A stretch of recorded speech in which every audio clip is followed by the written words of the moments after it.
upholding scientific research and discovery in respect, as we should, we must also be alert to the equal and opposite danger that public policy should itself become the captive of a scientific, technological elite.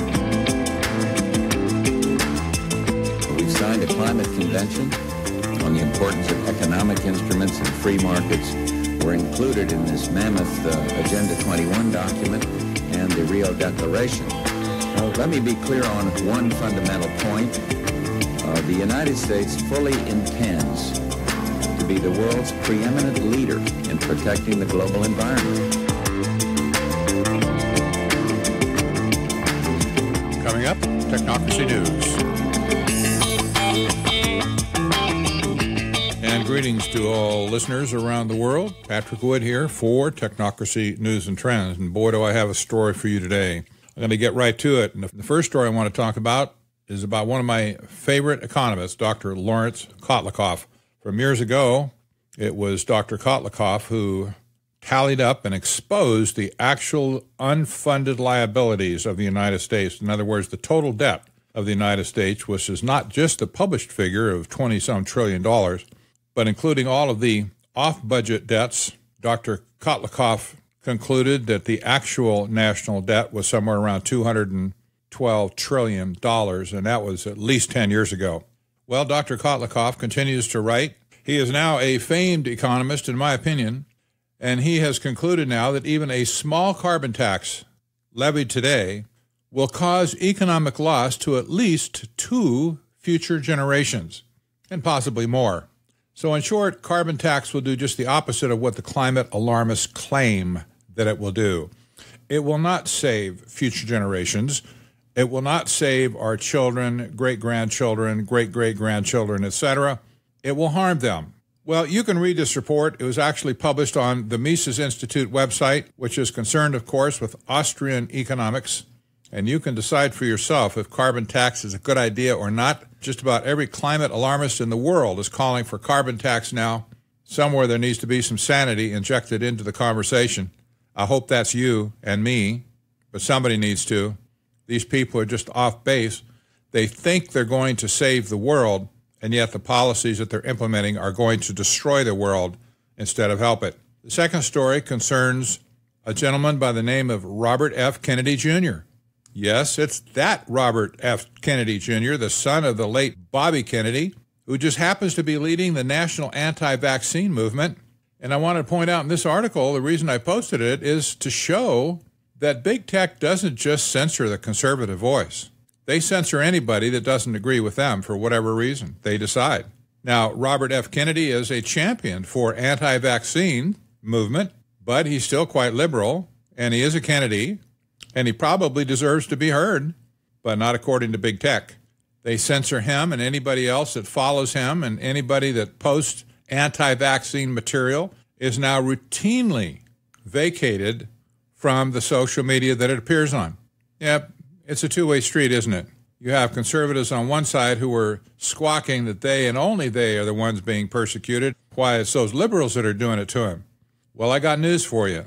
Robert F. Kennedy Jr. is a good guy. He's a good American. His heart's in the right place on some issues here, but he is as liberal as any Kennedy ever was. No, big tech will censor who big tech wants to censor, and it's not just a left-right issue. And that brings me to really the meat of today's broadcast, and that is an article that I finished this morning that I have titled, Google, None Dare Call It Sedition. This is an important story, and I'm asking you, pleading with you, to share this story every possible place and way that you can. I guarantee you that once Google picks up on this, they're going to censor me to death. They're going to drop me out of the news feeds. They already have, actually, but they're going to really drop me out of the news feeds now that I have picked up on some of their shenanigans, and I'm willing to write about it, and I am. I'm going to share this article with you now, but I want you to go to technocracy.news, find the article, Google, None Dare Call It Sedition, and click on the share buttons, on the email button, whatever, share it, let people know, spread it around. We need to hold Google's feet to the fire on this. I, for one, am absolutely fed up with it.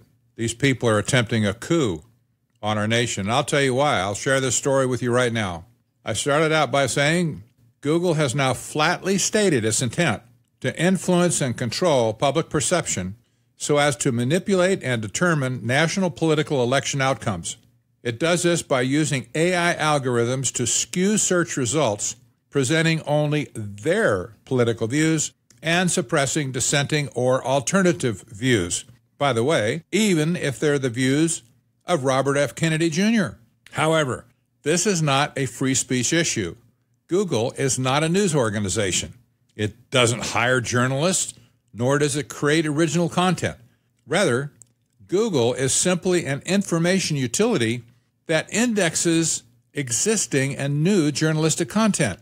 Google's all-powerful and pervasive internet crawler is able to discover virtually 100% of everything published in the world on an hour-by-hour or minute-by-minute basis. In other words, Google knows everything there is to know. The question is, will it tell us all that it knows or only part of it? Google is very much a public utility that resembles a telephone company. When your local telephone company publishes a telephone book, it simply indexes people by last name and puts their number next to it. It's easy for one person to find another and then pick up the phone and make a phone call. What would happen if the phone company started making decisions about who could have a listing in their master directory? What if they simply dropped out all people who were discovered to be Republicans or Democrats? What if they deleted people because they had a certain skin color or national origin or religion? While on one hand, the phone company was willing to connect and charge for service in everybody's home, those suppressed individuals would only be able to make outbound calls, and they would seldom receive any inbound calls because nobody would know they exist. Would America ever tolerate this? Well, of course not. In fact, it would spark a national uproar of epic proportions. So, can anyone explain why Google is getting a free pass on hiding the particulars of its indexing algorithms from public consumers of information? It would be bad enough if Google simply dropped out certain pieces of information, but they have gone way beyond this by rearranging the results it chooses to release and presenting them in such a manner to show an alternate reality that purposely misleads the public. This is what is called, quote, weaponizing data, close quote, to actively and intentionally lead people to false conclusions in order to modify their behavior. To say this is wrong is an understatement. To say it is illegal is complicated, but it is certainly possible. Subtitle: Has Google unleashed Project Dragonfly? On August 1st, 2018, the left-leaning journal called The Intercept originally broke the story that Google was creating a censored version of its search engine for China. The secret project was named Dragonfly.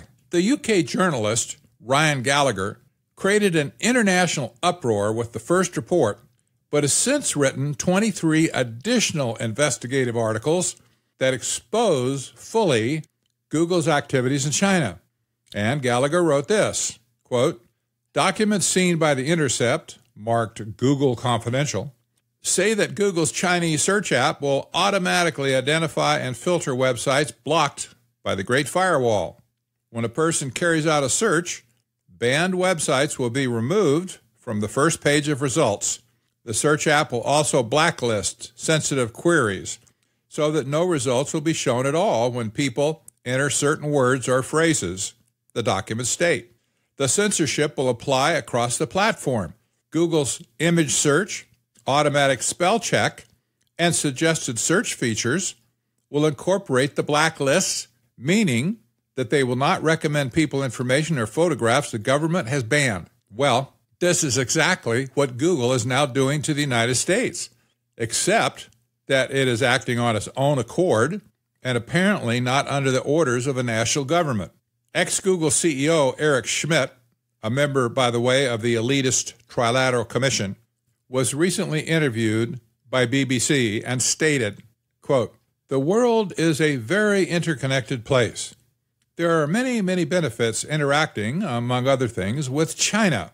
I believe they would be better to stay in China and help change China to be more open, close quote.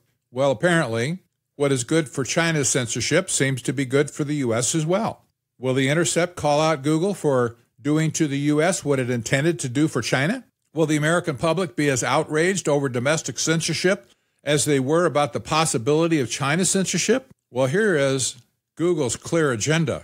When Google's head of responsible innovation, Jen Janai, stated recently, thanks to a release by Project Veritas, she said, again, it wasn't just us, it was the people that got screwed over. The news media got screwed over, like everybody got screwed over. So we're rapidly been like, what happened there and how do we prevent it from happening again? You can sort of tell this gal is a Valley girl. Like, everything is like. Well, what does Google want to prevent from happening again? According to Janai's own lips, it is, quote, preventing the next Trump situation, close quote. Social justice warriors like Janai have obviously discovered the power of Google's internet machine to practice social engineering according to their exclusive worldview, while excluding all other views. While some lawmakers are already investigating antitrust measures against Google, they might be missing the more salient issue, that is, sedition. According to one legal source, sedition is a serious felony published by fines and up to 20 years in prison, and refers to the act of inciting revolt or violence against a lawful authority with the goal of destroying or overthrowing it. Whether they realize it or not, Google is deep into the process of meddling with the election process in the United States to create insurrection in order to cause the overthrow of our lawful national government established according to the U.S. Constitution. In short, it is the citizens of our nation who decide national, state, and local leadership, and not Google. Well, virtually every public servant in the United States is required to take an oath to defend and uphold the Constitution of the United States. I'll tell you what, it's time to hold some feet to the fire. We need to be sparked to outrage over this and not let Google get away with subverting the national sovereignty of our nation.